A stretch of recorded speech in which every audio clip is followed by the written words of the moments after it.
Why not trying is harder than trying. So why not trying is harder than trying. So that's the topic today? Yep. Why not trying is harder than trying. Okay. So I'm going to let you lead today. Okay. So a lot of people would be like, well, obviously if you're not trying, then you're chilling. So how in the world can not trying be harder than trying? Right. Well, let's talk about the mindset of why you're not trying. What the heck makes you want to not try? Well, I know with me, this topic came about because I stopped on a particular thing. And so what we started saying was it more difficult to just keep doing what you were doing instead of stopping and trying something different? Correct? Giving up. Or giving up. Is that accurate? Giving up, hiding out, yeah. So what I would say is that when you stop trying, one of the things that you're doing is you think that you're giving up something more difficult to go to something that's a little bit easier. Mm-hmm. But what makes you want to stop? What is the mindset that makes you want to give up and stop trying to begin with? That's what I want to understand. That's easy. I mean, I think part of it is just saying if you stop, you're going to go to something that's easier. So you're tired. For one. So you're tired. Right. Okay. So that's a big part of it. So you're tired of trying. You're not tired of trying. You're tired of trying that particular thing. Okay. And so you get tired of that's saying. That's what we're talking about. Yeah. That thing. So you're tired. Right. You're tired. Okay. You're probably angry by that point because what you're saying is, you know what? I've been trying this for so long. I don't know what else to do because you've run out of what you think is options. And maybe you don't have the support you need. That's why you're angry. Right. There's a lack of support. Okay. Sometimes. And there's a lack of resources. Okay. Maybe money or time kind of resources, things like that. Right. What about fear? Do you think people may stop because of fear? Like, what if I try and I try my best and I don't make it? What does that say about me? Does that mean I'm not good enough? Yeah, that's a big part of it because I think all of us have grown up a certain way. And I think all of us have family dynamics. I know with me, I'm the youngest of 9. So a lot of what I did when I was younger was to try to impress my older siblings. Okay. Regardless of whether they wanted that or not, that's what I did because I thought that was important because that was part of my fear of them not growing up with me because some of them were as old as 10 years older than me, 20 years basically, yeah. Oh, God, 20 years older than me. Yeah. Where was I at? Because you're the baby of the bunch. So. Well, the youngest. So being the youngest and you have somebody 20 years older than you, you didn't grow up with them. Right. You didn't do anything with them. I thought my older sister was my mother.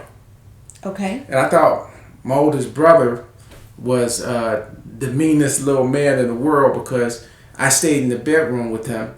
And so my nickname, and I'll give it to you, my nickname was Mr. Peabody. So, and so you Mr. Peabody. I'm Mr. Peabody. And you grow up wanting to impress your siblings because you wanted to let them know what? You wanted to let them know that No, you wanted to let them know. Yeah, I'm using this Say rhetorical. Yes.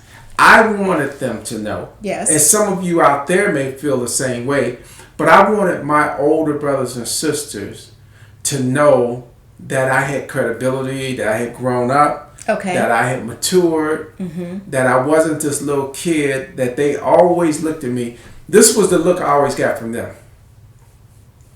And I would see them shaking their head, and you know which ones I'm talking about because you're out there, you probably going to see this, and you're going to say, yeah, that was me. But they would shake their head like, this dude gets on my last nerve. And as a younger brother, you wanted to impress them. So when you asked, why would you do that? It was to impress. But then at a certain point, those other things set in where Did you feel like you weren't impressing them, therefore you wanted to give up? And say, what made you, you brought that up at a point where we're talking about why you wanted to stop trying. So what did that have to do with why you wanted to stop trying? Because when you start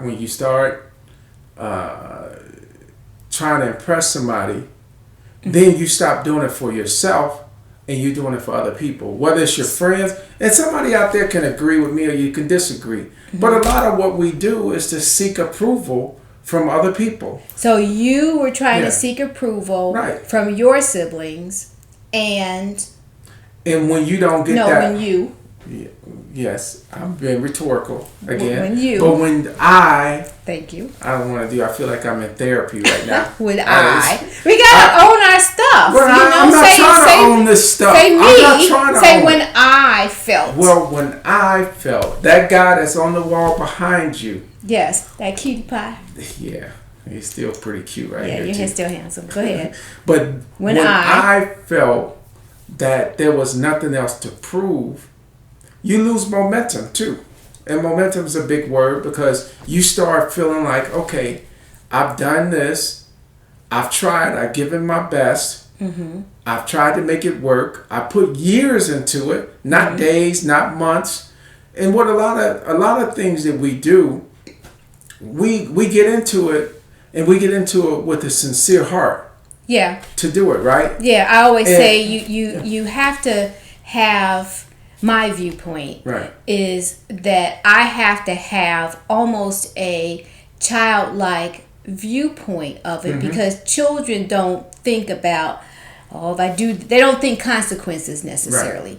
They just do it because they want to get from point A to point B, and there it is. I'm going to go for it. And to me, when we get to be adults, we think too much about the what ifs, and we don't keep enough of that child. I'm not saying go after everything totally blind, but we don't keep enough of that childlike hope and just desire.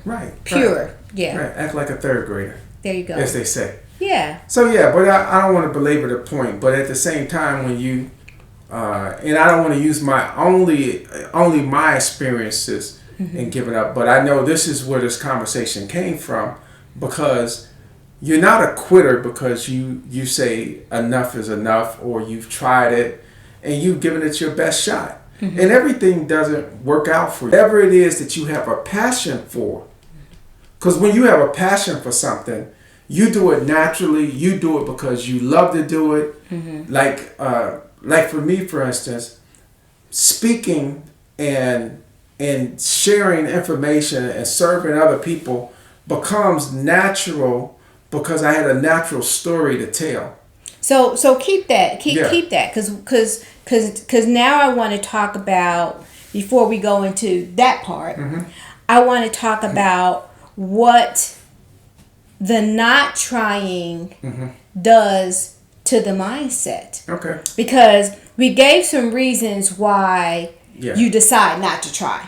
Right. Because of you're tired, you fear failure, lack of hope, you get angry, you don't have the support, you don't have the resources, And we don't want to talk about the support that my IT person. This is my IT person here. No, I'm not. I am not. I've been drafted. But you are my IT person. Well, I'm the only technical person in the house. So that's IT. I need tea.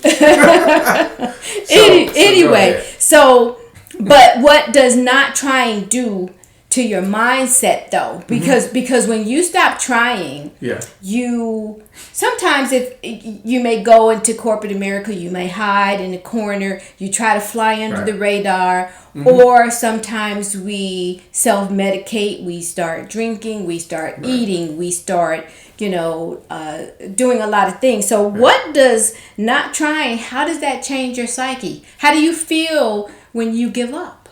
Well, I know what I did. I felt like, at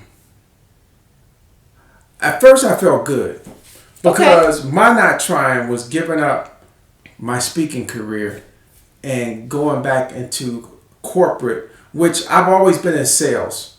So I went from selling myself and selling my services personally to going back and working for a company. Okay. So to me, for some people that's a blessing to say, hey, I can go here and make six figures over here. But for me, it was giving up something that I love to do for something else that I love to do. Well, and let's talk about the fact that, just for the clarity of the audience, is that 9/11 had hit. Right. People, you were speaking and training and things like that, and the phone wasn't ringing, and a lot of things. So things you're just gonna make me cry. Things dried up. Things started drying up. It didn't dry. It started drying. Right. Yeah, things started drying up, and then I was in a position where they were laying off at my job. We needed extra security. We had a child who had taken ill. So a lot of things were happening. Right. And so you kind of like, so okay, the money's not coming. Go back to corporate America. Right. I'll go back, make my money here. Yes. But at the same time, I did well because it's two things I love to do. I love to speak and I love to sell. So I was doing one of the two, but I wasn't doing it for myself. And when you work for somebody else, there's a different set of standards because those people have more control of what you do than you. And when you're working for someone else, some people, and some of you can agree with me, is that you feel like you have freedom when you work for yourself, but actually you work just as hard. You do. When you're working for someone else and when you're working for yourself. Let's talk about the question you want to ask. So you gave up because the phone wasn't ringing. It was too hard, to get that going, and we needed money, right? We needed money. Right. So there you have it. So now, being in corporate America, and sure, you like to sell, but are you passionate about that particular thing? You have to learn new industries. You have to learn new things. And again, it's taken away from the passion that you had. I had written books. I had been speaking for years, over 12 years. So it was my identity of what I did. But you asked, is it harder? It's harder on the psyche because you go into situations where you know that you have trained people that you're now talking to, and you have to sit there and act like, You had to do that. I had to sit there. Yes. And kind of be back on a level where I'm not in the front. So basically, you were minimizing your talents. Minimize your potential. You're minimizing your talents. You're hiding who you really are. You weren't bringing your whole self. Because those talents are not used in that environment. And if it were, it probably wouldn't have been appreciated. Exactly. And when you do exert those particular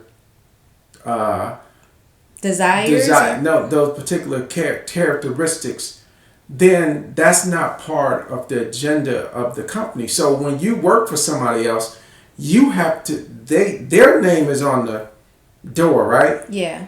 So you have to follow those instructions. So that became difficult. So if they hired you to make widgets, right? Don't say I want to make digits. You're making your widgets. You're making your widgets, and that's what you do when you work. Whoever you work for, that name is on the door. So you have to switch back into the mode of, it's not about what I do and my decision making, but it's making the decisions for them. And you said at first, it felt good. It felt good. Because now you felt like, even though you gave up on what you were doing before, you felt a sense of relief. Well, I'm not trying anymore. Right. I don't have to worry about that. Right.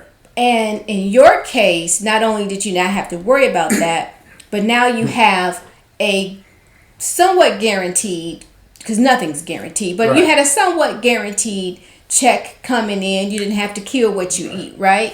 So, but over time, Right. that feeling of relief turns into, and I've seen it with other people, where it turns into a lack of energy, where you don't feel like getting up in the morning anymore. Right. You're not really excited about what you're going to face in the day.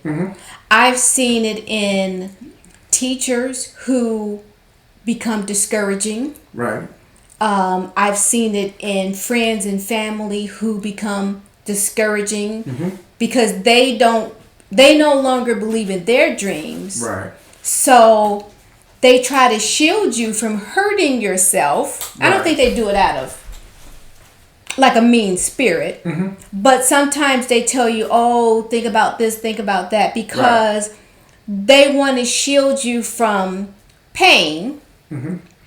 But then they become kind of cynical about the hope, and even hopeless about one's ability to achieve, because they couldn't achieve, and maybe they saw others fail, so they're trying to protect you now.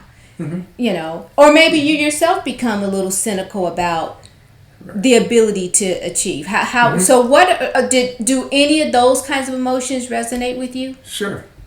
I mean, I think you said a lot of things right then. So, but for me, I think it was just knowing that you're not using all of your potential hurts. And that's deep when you say it hurts. Yeah, it hurts. It hurts because we're on this earth to do two things, I believe. One is to serve God, and one is to live your purpose and find your purpose and live it.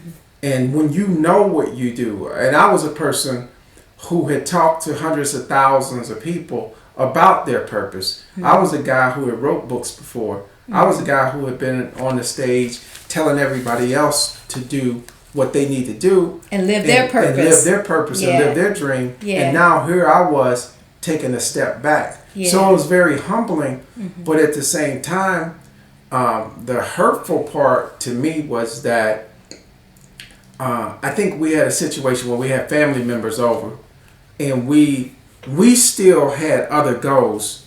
Like this lady here, she's not going to let you sit too long and not do something. So even though I wasn't speaking, we still was doing a lot of different things. We still were investing. We still were doing the right things with our kids. We still were. Yeah, we had other aspects of our lives. Aspects of our lives. Yeah. We were running races, you were doing triathlons. I was doing duathlons, which is the bike and run. So we had friends. We had family gatherings. You know, we still had a beautiful life. But what you're talking about is the personal things that I wasn't doing. Yeah. Following your call, what's burning in your heart to do. You're calling that burning thing, that desire. At the highest level. Yeah. At the highest level. Even at the medium level, if you've given up and you're in corporate America, you're not executing that. You're no longer following that passion, that thing that you really want to do. It can affect you. Some people, it causes them to go into depression. Right. It can make them start, eating and gaining weight. Some people get frustrated, they internalize it. Right. We've had friends who actually kind of had mental breakdowns because they were stifled. Right. And they could not live in this box, in this pretentious I'm nothing box. Right. Drove them mad. Right. So and that's a sad place to be, man. And that's the thing too, to be around people who you see. You know your potential. I mean, it's in one way it's very interesting because you see it in movies all the time. What's that? You see Batman, or you see Superman, or you see these characters who they have superpowers. I know people just say Batman is not a superhero, but we're not gonna go into that one. He's got gadgets. But what did Batman do? He went off and he became a vagabond. Remember that? And he became a vagabond for years. And they couldn't find him. And he had left Wayne Manor. He was just gone. And then all of a sudden somebody finds him and they realize who he is. And they say, man, what are you doing here? With all of this power and all of this, you have the power to change the world or Gotham City or whoever you are. Mm-hmm. But yet you gave up. That's the way I felt. I felt like here I was, a superhero. I had even seen myself do things, speaking to 4,000, 5,000, 6,000 people at a time. And now here I was doing a job, and every now and then someone would run across me and they would say, why are you doing this? Yeah, answering emails I gave an example of, I was at one job and the boss's boss found out what I did for a living before I came there. Mm-hmm. And his question to me, he had a couple of questions, but one was, why are you here? He said, with everything that you've done, why are you here working for us? And you can't say because of hiding out and flying under the radar and not giving up on my dreams. So I just kind of smiled and shrugged. And he said, man, you should be advising me. You should be training me. Mm-hmm. Why are you doing this? And as a matter of fact, the company, after they found out, they wanted me to get more into their training department and move to their corporate office. And you remember that. Yeah. And so what I'm saying is that when you have abilities and you stifle yourself, mm-hmm. or you minimize yourself, it causes a lot of pain, internal pain. It causes, even like Batman, when he was sitting and he was hiding out, he was unhappy. What caused him to do that? That's the hard part. Yeah, that's why not trying is harder than trying, because you know it forces you, when you look in the mirror and mm-hmm. you know, I'm bigger than this. Right. I know, I have a conversation with myself. Right. I know I'm bigger than this, and now I'm hiding out. Let me share something about the speaking. Back in the I've been speaking since the late 80s, and I left corporate America in the early 90s and started my own business in my early 30s, right? Right. So when we first came out, the only African American speakers that you knew of was Les Brown back then. And so that's a speaker. That's one speaker. Not speakers. And there was a few local, from Chicago, a few local guys that I knew, that I saw in churches and speaking. So I came into an era where there wasn't a lot of us that was African American doing it. Mm-hmm. And then when I saw some of the contemporary speakers, Brian Tracy, Tom Hopkins, and guys like that, these guys were corporate speakers. Mm-hmm. Meaning that they spoke at companies. That's where I first got exposed to speakers like that, working for Fortune 500 companies. Mm-hmm. Tom Hopkins, which was a real estate guy, he had sold a house a day for a year. I'll never forget that. That's 300 and something houses. That's impressive. Mm-hmm. It's very impressive. Mm-hmm. And Tom Hopkins was like a guy who, once you got exposed to how he sold, it was contagious. Okay. And I remember seeing him and putting that together with the African American community, where we come from, having grown up with all type of elaborate speakers and eloquent speakers in churches and ministers and pastors. So you put those two combinations together, now you have a combination of saying, man, I can do something. And then you couple that with your story of growing up, how you grew up, where you grew up, the friends you had, the family you had, the dynamics of your life, mm-hmm. the marriage you have. Mm-hmm. I've been with this girl now for 41 years this year. We've been together. 41. I lost count. Married 39, together 41. Well, time flies when you're having fun, huh? Yeah, you stuck with me now. You can't trade me in. I've been stuck with you for a while. So it hurt. So yeah, it hurt. Yeah. And it hurt to the point where it hurt because you're not doing what you need to do and living your potential. Mm-hmm. And underneath everything that's going on, there were things driving the fact that I gave up. And I gave up so much that I didn't even tell people. All the people I met after I stopped speaking never knew I spoke, never knew I was an author, never knew that I wrote books, never knew I did any of that. One day somebody saw me because I had stuff that was out on the internet. It was things out on YouTube and a few videos that was out there of me speaking. And I remember somebody come up to me and they said, man, I don't even know how they Googled my name or that, whatever, but they said, man, I saw you and you used to do all this stuff, man, what? And people would be shocked that... And that almost cuts like a knife, doesn't it? Because it reminds you... that you're hiding out. And you're not living up to your potential. You can see why I'm back. But it does. It reminds you that, hey, I'm somebody. I'm faking it. I'm code switching. You see what she's calling me? Right? I'm code switching. I'm not code switching. Yeah, you code switching. You become a shell of yourself when you go here. Okay. Right? Because you're flying under the radar. Flying under the radar. Yes. Yeah. So yes, ma'am. It's code switching. And you could tell right now.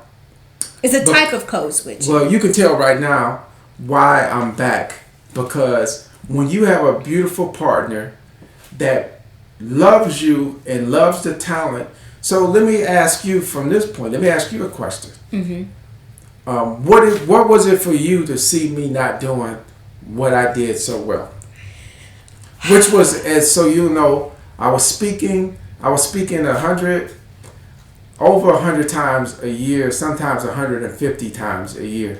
Sometimes I could speak in a month. I think I was speaking 20, 25 times, almost every day of a month. In some months, yeah. Yeah, some months. So for me, I'm used, okay.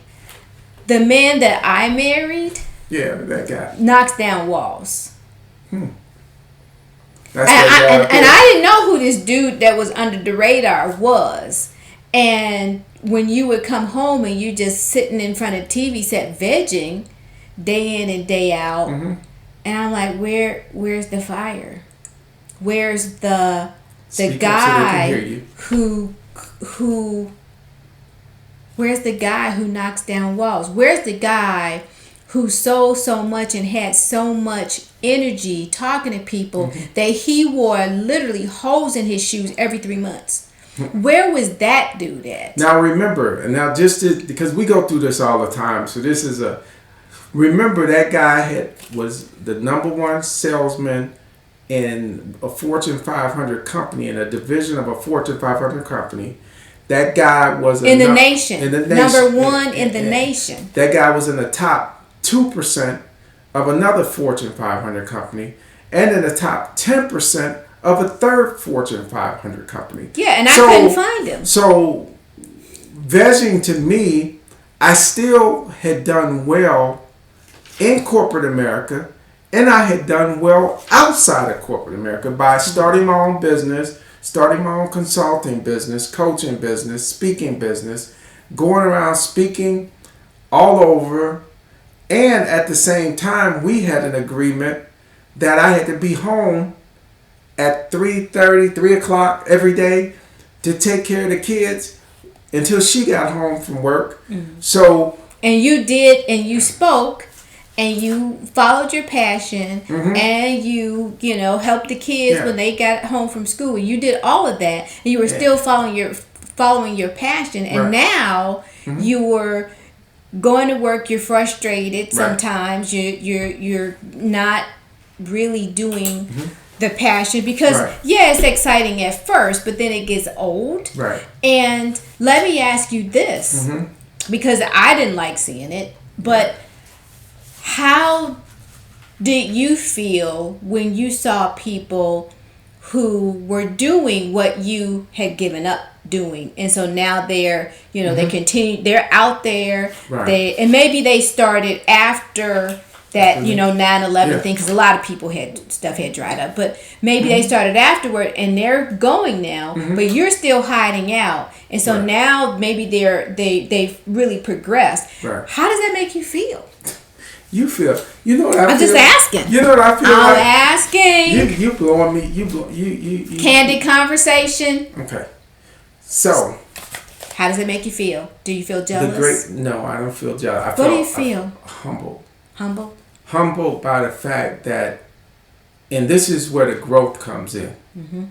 I mean, even now, I'm humbled by the fact of loving to see people bask in their success. Okay. Like, I've never wanted to have somebody else's success because I know what it's like to have your own. Mm-hmm. And part of what I felt that I didn't always get was somebody cheering you on when you're doing well. Mm-hmm. So one of the reasons God has blessed us with a beautiful family, a beautiful life, and is because we do give to other people. Mm-hmm. So we give them their flowers. Mm-hmm. So we're constantly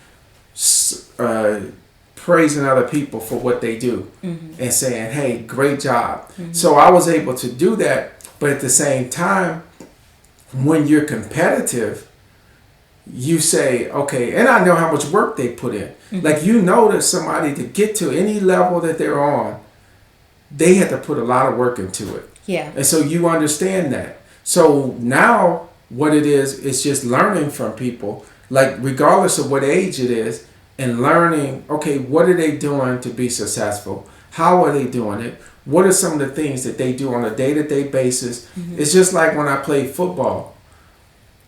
A lot of guys wanted to go, when I played college football, a lot of guys wanted to play in college. And I remember being at on the college campus that we attended, it was a lot of guys that were superstars on the high school level, but they didn't make it on the college level for whatever reason. And I can't name reasons why.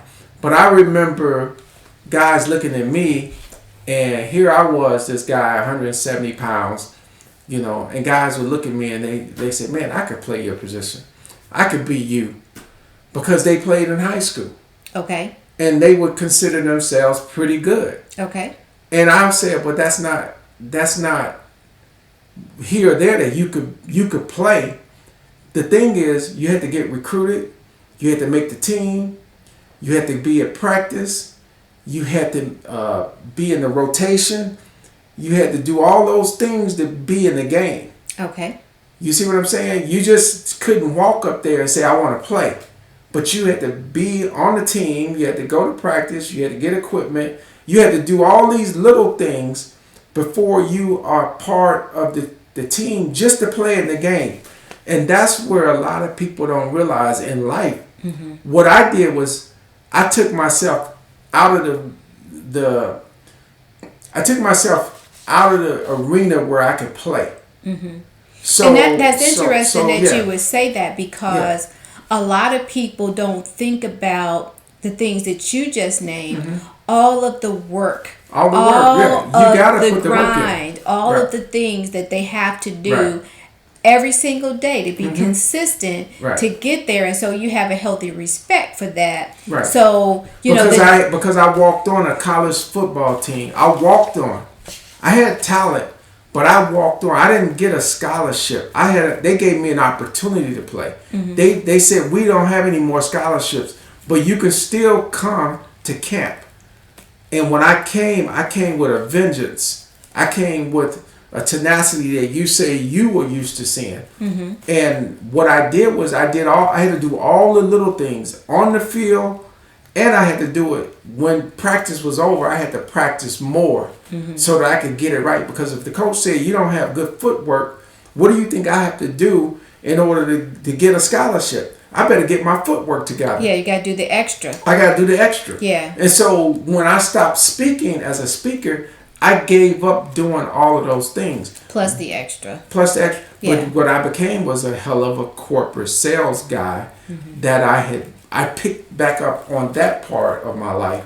And I did well. I excelled in the sales. So don't get me wrong, but it wasn't my passion. Yeah. My passion was to teach sales and not sell myself as far as working for someone a corporation. Else. Right. And that's what we're talking about. We're talking mm-hmm. about your passion, and we're talking about your calling. And so I don't want people to miss this one point is that when you see somebody at a particular level, they're Mm-hmm. ahead of you.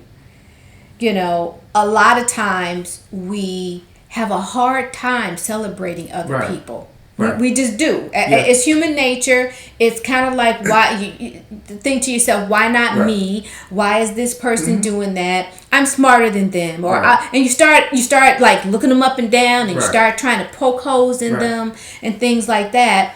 And it's like, well, you just named the fact that they put in the work. Put in the work. So right. you're seeing the show, Right. but the work is in the work. background. And what Yeah. I always used to tell my girls when I coached competitive double dutch, I used to say, what you do in private Right. shows in public. Right. It's not just showing up. You got to do everything in private. You got to practice all that extra stuff that you were talking about to get there. So I think when you know the work that has to go on, you're not kind of hating on the person. You might want to be there next to them, but you're not hating on them. Right. You know what I mean? Because they're there. So that's why it's so hard. Because you're watching other people do what you want to do, Right. man, and you're like, man, But I wish I was there. I'll give you another example. Yes.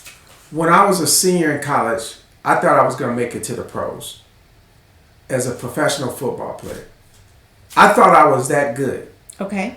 But when I saw the extra level that you had to go to, because I gave it everything I had in college, and that next level was going to be so much more intense on my body that I decided my senior year, probably halfway through the season, that wasn't a goal I want to pursue anymore. I said my body is just not, it's going to break down on me. And I want to, and then the next thing is I just knew that from the aches and pains, from the day to day, I was like, I can't do this another 5 years, 10 years. And so I appreciate guys that play on that next level. But I never had a desire to play in the pros. I never had a desire. I've seen guys, and I had guys that I played with, and one guy in particular, I always say, man, EJ, you should have made it, man. You should have made it.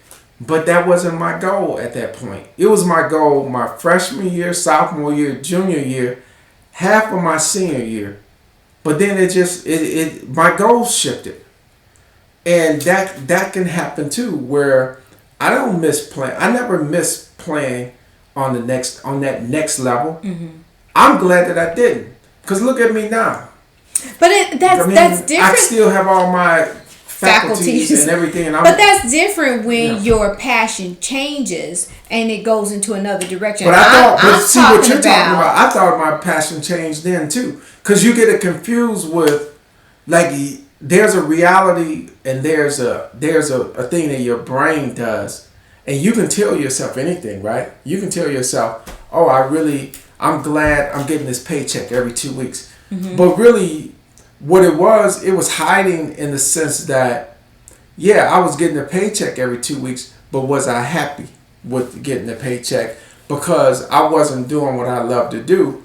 So there was a sadness in it, because the best expression that we have is to be counted on to serve other people, and almost to have people see you at some point. If you ever see some of the people and they go, man, you have changed my life. And that's a good segue. You know? So let's talk about the next thing. So we already talked about This is juicy, man. We have a long conversation. Yeah. So we already talked about what makes you stop trying. Right. Then we talked about the mindset. You gotta sit up so you get I'm sorry, I'm getting real comfortable. I gotta get, and I'm shaking the computer and everything else. Okay, here we go. Leaning on me, getting all comfortable. So then we talked about what happens to you when you give up. Right. That you start to become cynical. You discourage others because you're trying to protect them. This is shaking the computer. You try to protect other people from getting hurt, so you become discouraging, sometimes cynical, sometimes jealous even, to see other people excel. So now we're going to talk about trying, and what does trying do for the mindset? Okay. What does trying do? So I find this, and I have this saying I would rather try and fail Right. than not to try at all. Okay. Because I get satisfaction in knowing that I've done my best. Right. And sure, I have that fear sometimes of doing something that I've never done. But at the same token, I know that if I move through the fear, I'll become more comfortable. Okay. And so when I do try and I have a little success, it gives me energy. I can wake up in the morning excited. And so when you are trying, how do you feel? What does it do for you physically? Okay. I'm gonna give you a Just physically. Now, we're not even talking about mentally. Physically, what does trying do for you? okay. Let me give you the formula for this. Whenever you do something, there's one thing that's associated with it. There's a word that's associated with it, and it's called expectation. Okay. And it's the expectation that you put on that thing, the value you put on it, what you feel you want to get out of it. So when you have an expectation to do well,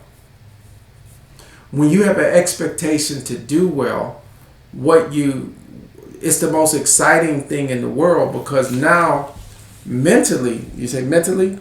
No, physically. Physically, what happens to you when you decide, I'm going to try now? Well, physically, you can't sleep at night because you expect certain things. Physically, you get up for something.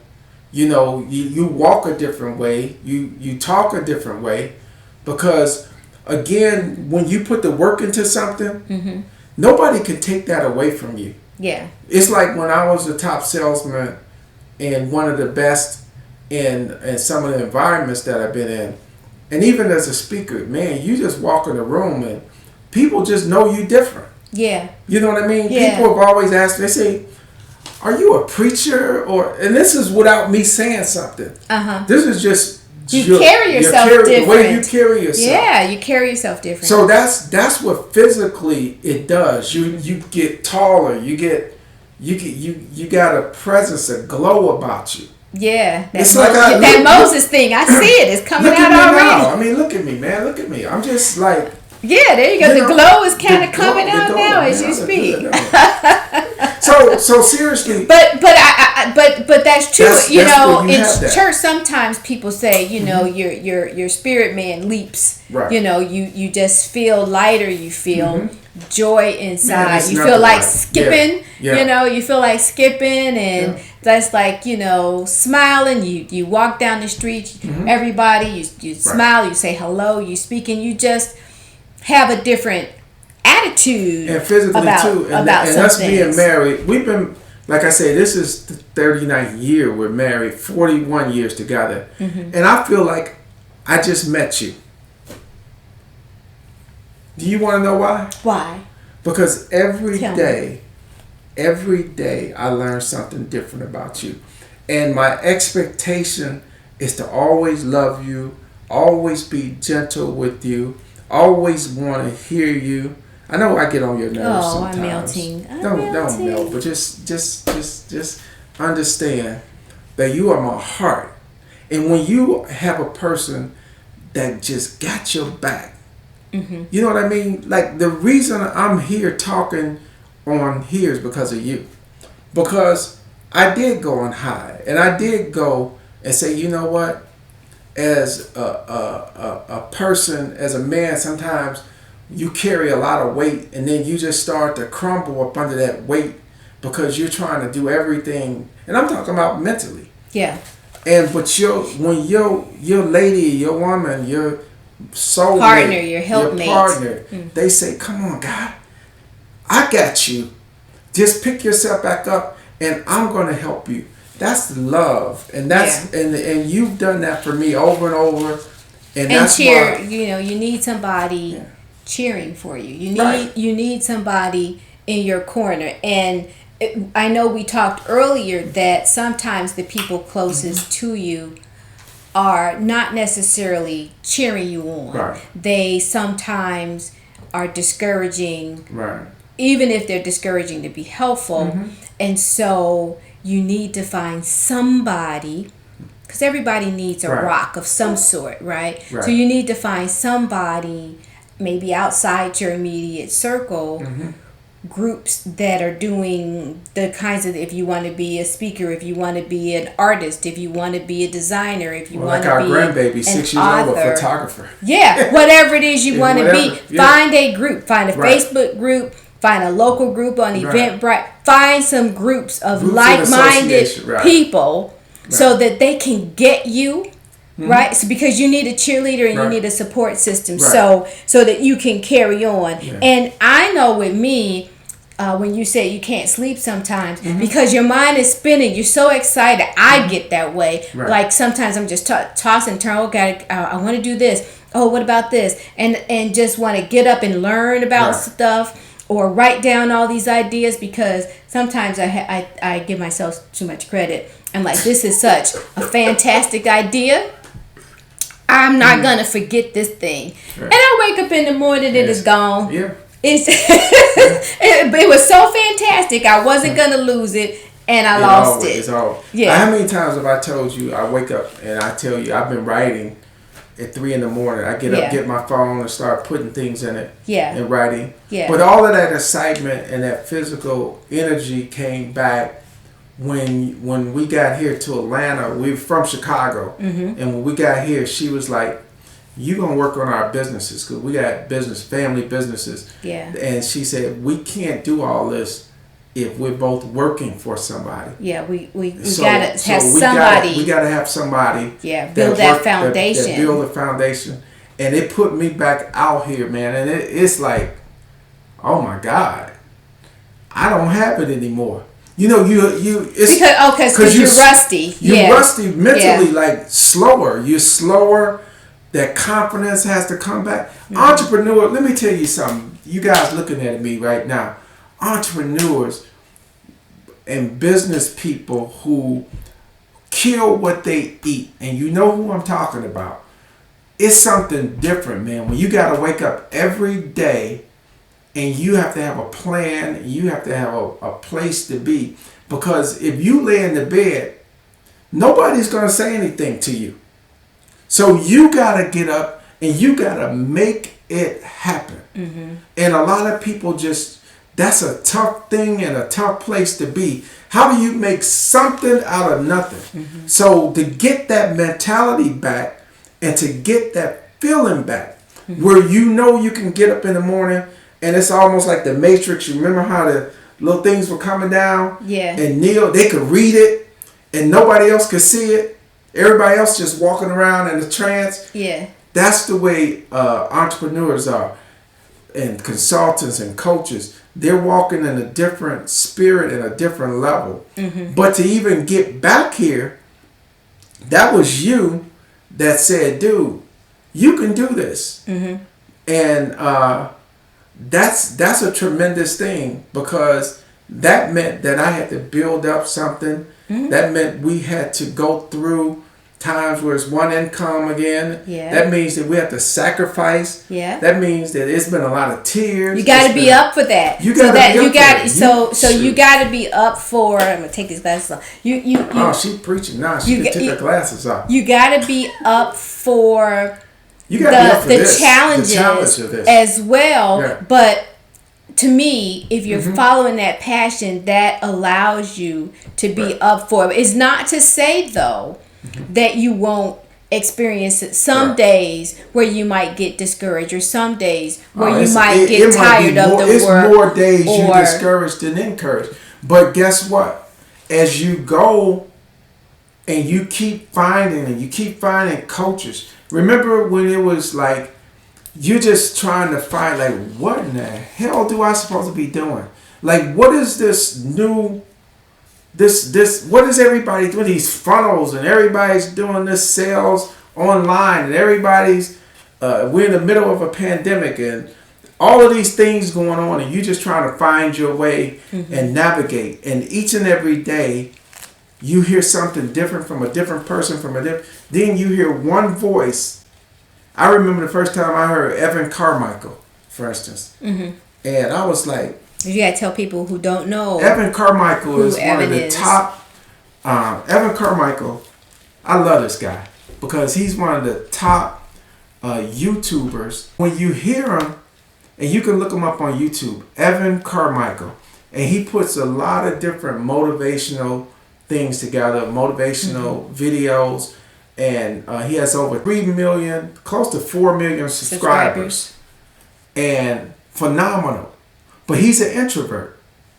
And when I heard Evan, and I heard him on something else other than like I was just listening to different things. It's the middle of the pandemic, and you're just looking for different things. And I'm just going through my mind, dude, you did this for 20 years speaking, and you've done this in different ways, and you've been in corporate America. You've had all this success. This is what I'm saying about myself.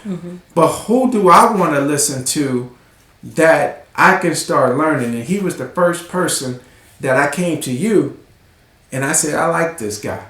And one of the things But why?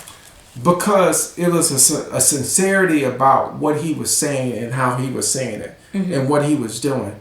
And he spoke to me because of his knowledge of what he was doing. I just said, here's a guy that's humble, and that's where I want to be. That's what I want to learn from, a humbleness. Because I came from environments that were very aggressive. The projects of Chicago, inner city of Chicago. Going to a high school that was in the middle of the Inglewood area, which was the second worst area. So I had to fight. You had to fight in your neighborhood. Surrounded by violence. Surrounded by violence. Yeah. Going to college, and we almost tore that campus up, because I had all my buddies there from the projects and from my high school. Then and the football mentality. Then the football mentality that I played in high school and college. Then you get to corporate America. You're in sales. What is sales? Competitive. Rah, rah, ah. You wake up ringing the bell. Ah, everybody's doing us. All this always loud talk. Ah. I could not take that. So here's this calm lady. She got this husband that's always on 10. On 10. Rah, rah, rah. He. Kids, wake up. You're a drill sergeant. You know, you always doing that. And then I hear this guy. He's like Yoda. The soft voice. Soft. Evan is soft spoken. You know, just.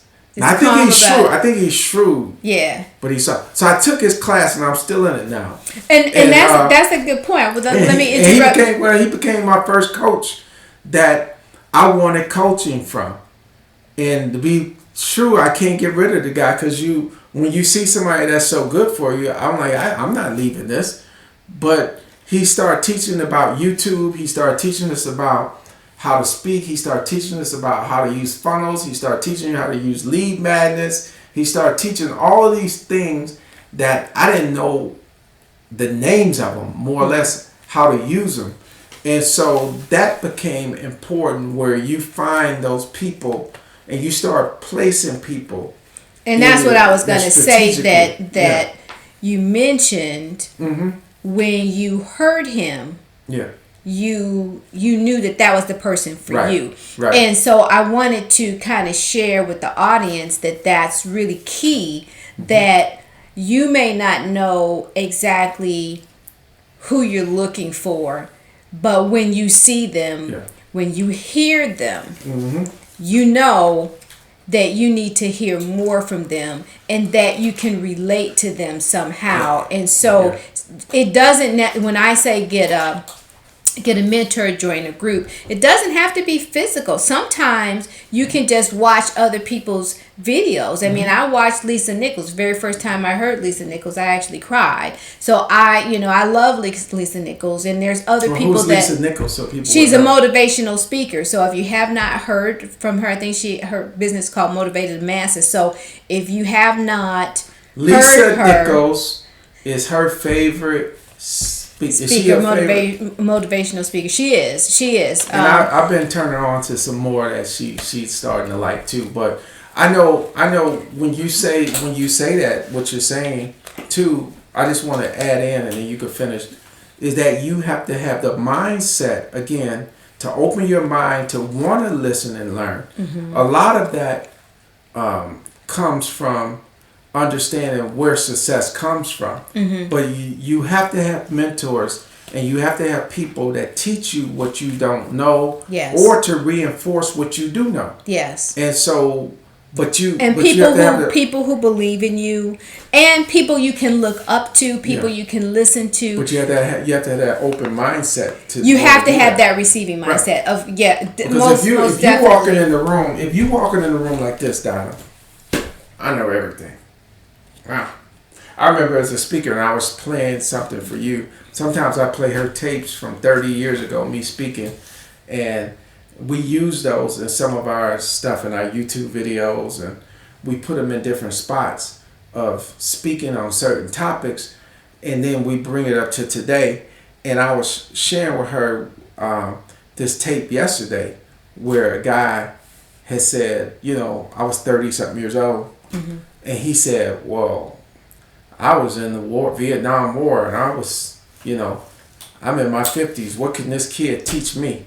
And I used to get that a lot when I was a young speaker, of people testing me. Make you doubt yourself, or trying to make you doubt yourself. I was 30, in my early 30s, and I looked like I was in my 20s. So a lot of people would be like, well, and again, African American speakers, new young speakers were not, it wasn't a big industry back 30 years ago, believe me. And so people would always say, well, how's this kid going to come and teach us? Because I would be the youngest person in the room most of the time.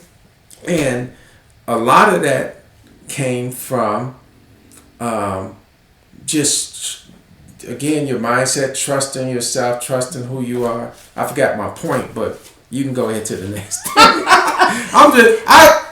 That's what happens when you get this. No, this is when cold, it turns though. white. I mean, come on now. Yeah, it's cold, but you forget. And remember, we do have a beer company, so yes, we do. That's a whole. That's why it looks cold. That's another whole conversation there. Yeah, that's true. That's true. But back to the. And when I'm speaking about that guy right there, that guy over there, that 30-something, and the football player over there, the football player, and all the stuff back there. So we're talking about the mindset that you would have once you start trying. Right. And we talked about the fact that you have energy. When you have those accomplishments, you have more of a sense of pride because you created it out of nothing. Right? It came from here, and now you've created it into something, and now you actually are making money that you can spend and purchase things, put your kids through college or whatever. That is a good feeling. And how, even if you get tired, if you have mentors that you seek out, if you have groups that you join so that you're with like-minded people, that helps a lot. And then, and we're going to be wrapping up here. There's two things that you really also need to understand, and a lot of people don't talk about this, is that it reminds me of It's a Wonderful Life, where if your life was erased and you didn't do what you needed to do, all of the people who are waiting to hear from you, who will never hear from you. So it's not just the fact that you can take your great ideas and your calling to the grave, but more so, you have not touched and helped and saved and inspired so many people. I know we didn't even know how many people were watching us when we were doing Raw Fitness, when he said, I was doing the triathlons and duathlons, and, we were doing all these races and things and talking about fitness. It seemed like people weren't really paying attention. You gotta tell them what Raw Fitness is. You're saying things, and go ahead. Tell them what Raw Fitness is. Raw Fitness is our group, and it's a virtual group on Facebook, and it came born out of the spirit that, as we do things, we like to share with other people and serve. So as a couple, we've always been active, And we've always, you see, I have a sports background, but she ran track in high school. Mm-hmm. So we always have had this love of sports. Mm-hmm. So as we continue to grow, and she would start riding a bike and want to do swimming and riding. All the triathlon things, stuff, yeah. Swim, run, and ride. So she would, next thing I know, for my birthday, she got me a bike. I needed company. You got to have a group. He was part of my group. Right. So she would recruit me, and then we would start doing, I'm not going to swim no miles or anything like that. So I would do duathlons where you run and you ride your bike. So you ride your bike for 10 miles, 12 miles, and you run for 2 miles. And then and they're all different lengths. Different lengths. Yeah. But anyway, Raw Fitness is a group that you can join now.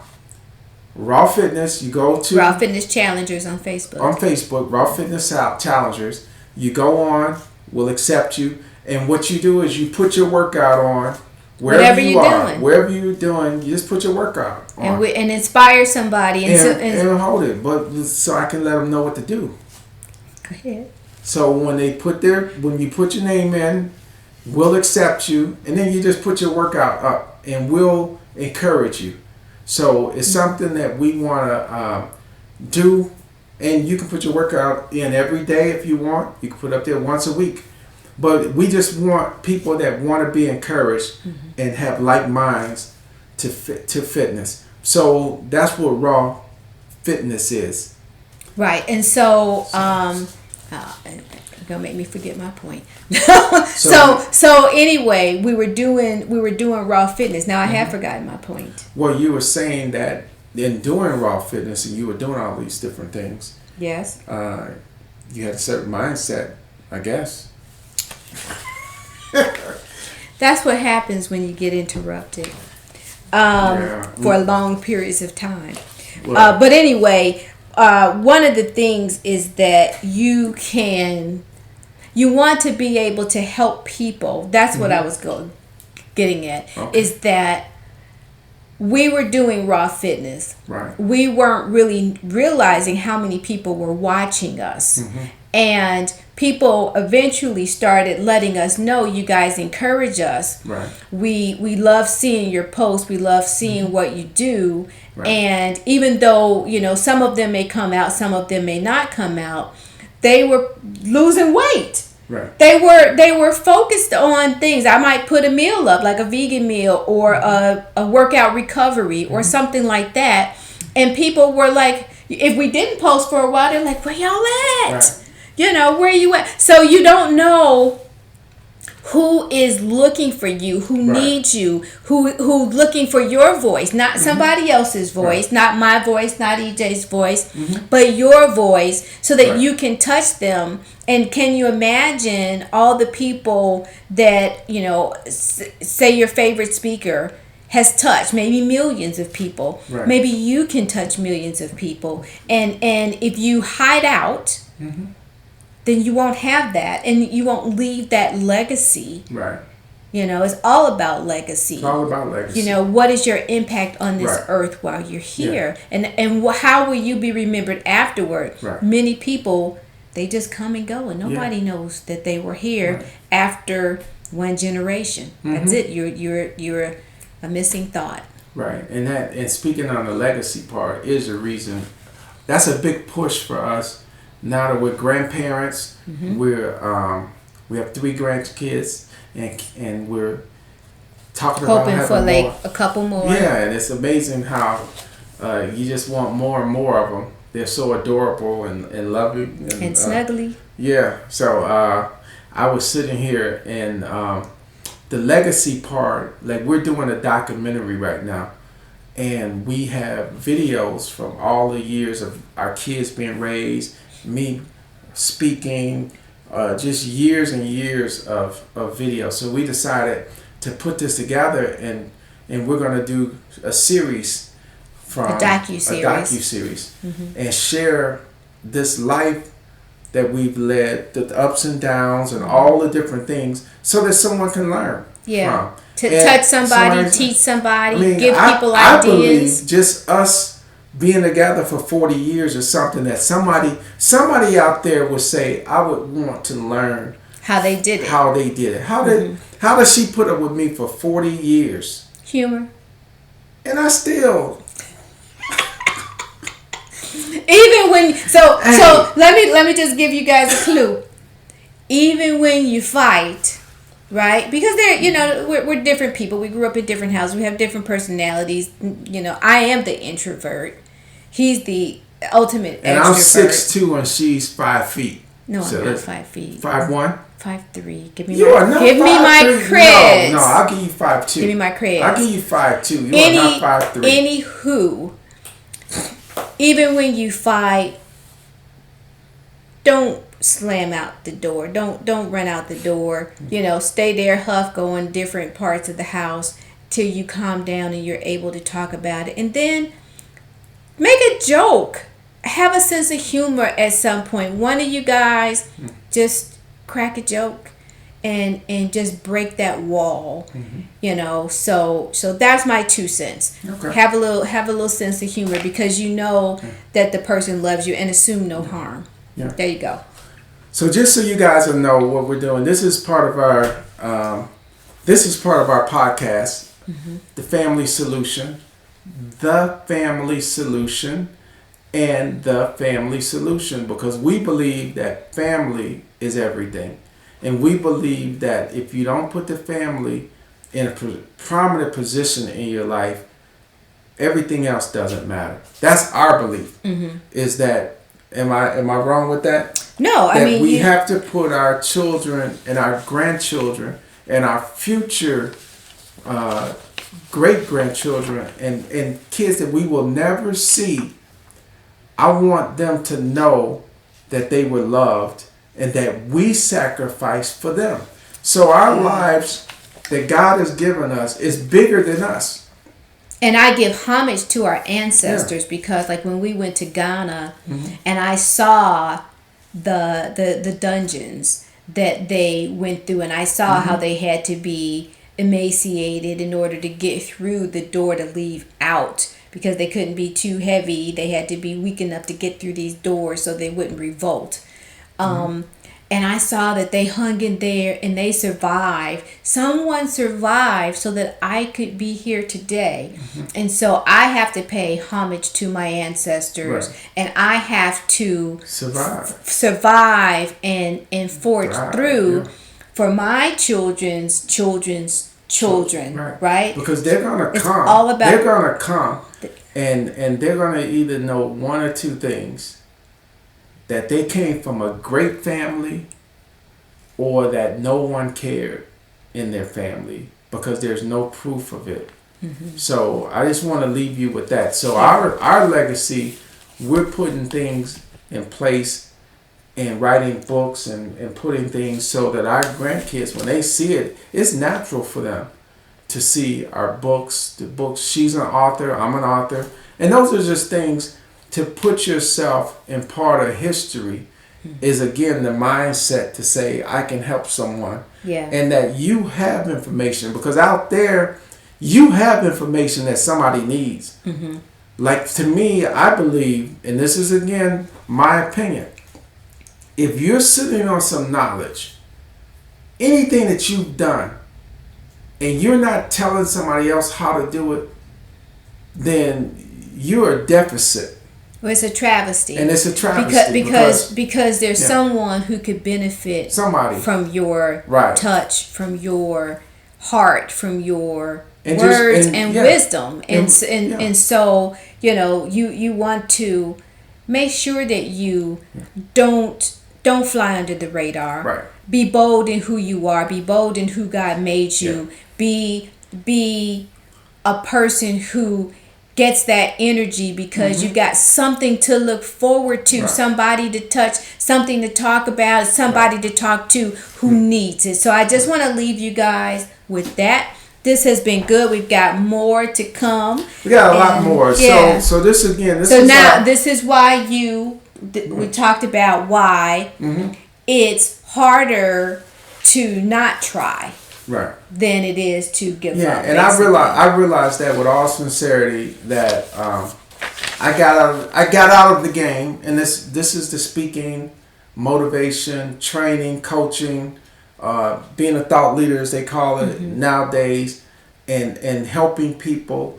And I really did say, okay, I'm just going to help me, and I'm going to go to work. I'm going to make my money, and all the thousands of people that I could have helped in between there is what I missed. Yeah. And like when you say, I miss doing things for people and helping people. And I have so many stories that we can talk about at another time.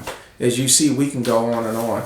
But we thank you for coming and sharing with us and sticking with us. And we hope that this has kind of pushed you a little bit to move in your calling. Right. And you'll see interviews. We're going to interview other families. We're going to interview other couples who have children and long-standing marriages.